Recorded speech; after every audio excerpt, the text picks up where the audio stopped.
Ian and Larissa asked me to read a couple of quotes from a man named John Piper, who's a well-known Bible teacher, and he talks about marriage and how this mystery refers to Christ and the church. And he says this: marriage is not mainly about prospering economically.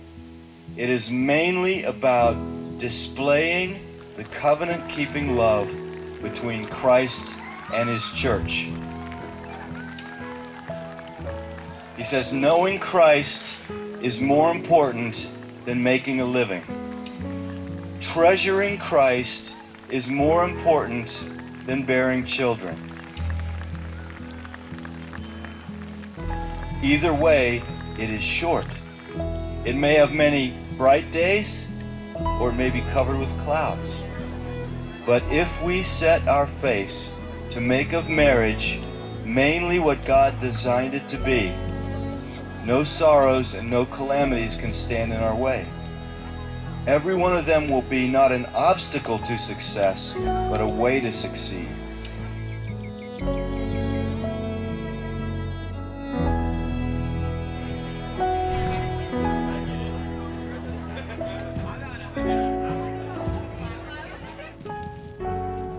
The beauty of the covenant-keeping love between Christ and his church shines brightest when nothing but Christ can sustain it.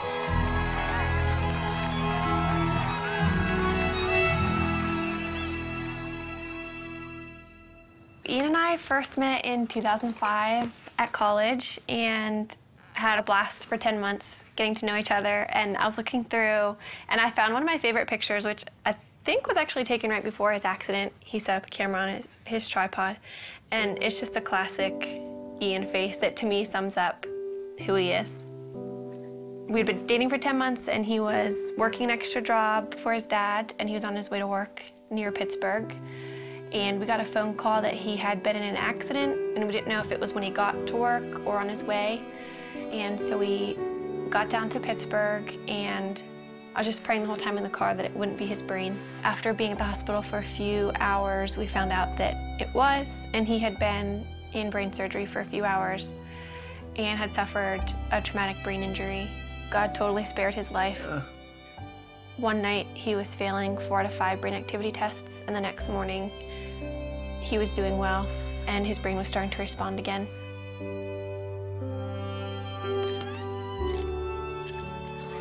I moved in with his family after the accident, so I was really involved in his therapy and just did whatever I could to make his life fun. We'd go out on dates, and looking back, it's weird because he couldn't talk and he couldn't eat. So we probably looked like complete weirdos being on dates, but we had a blast, and I just talked to him all the time. I knew that before Ian's accident, he was very serious about marriage and was ring shopping, so I knew where he was, and that helped me so much. After he couldn't talk, I knew that he loved me, and I knew where he wanted the relationship to go because we were dating very intentionally. We just prayed that marriage would someday happen and watched all of our friends get married and start having families. That was challenging, but we just tried to hold out hope that that would be us someday.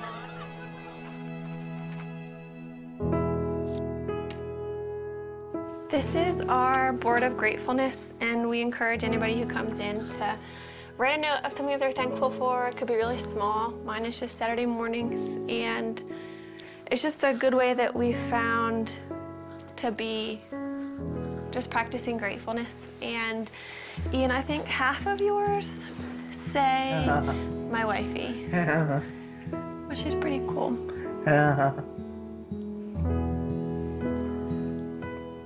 We decided that We couldn't really consider marriage as an option until Ian was able to communicate. But if he could communicate with me, then we could have a marriage, knowing it would be really different.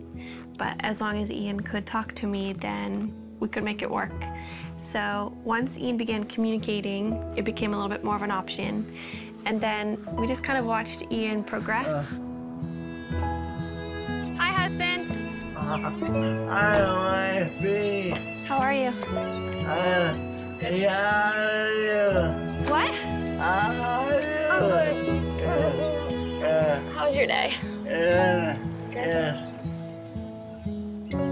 A conversation I had with his dad, it was one of those conversations where I realized this could happen. Then that August, his dad was diagnosed with brain cancer. And at that point, his dad's biggest concern was Ian and I, and whether or not we were gonna get married or step away from our relationship. He wanted us to make a decision to move our lives in some direction. He passed away before he was able to see us get engaged, but that was a huge impetus in why we started to pursue engagement.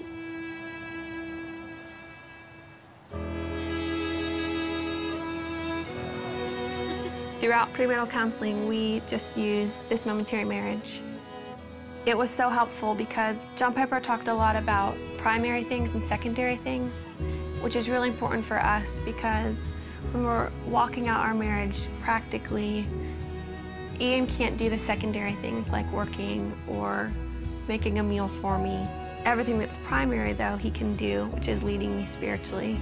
Ian always comes back to the foundational truths of who God is and kind of reels me back in from my emotions, and that's the most important thing. We have two friends that we're going through the book with. I think we've just been able to help them see that maybe the little things that they're excited for about marriage are worth being excited about, but they're not the end all and be all of their marriage. But we also have so much to learn, and we're learning from them and things that they share because our relationships are different and we can glean different things from each other.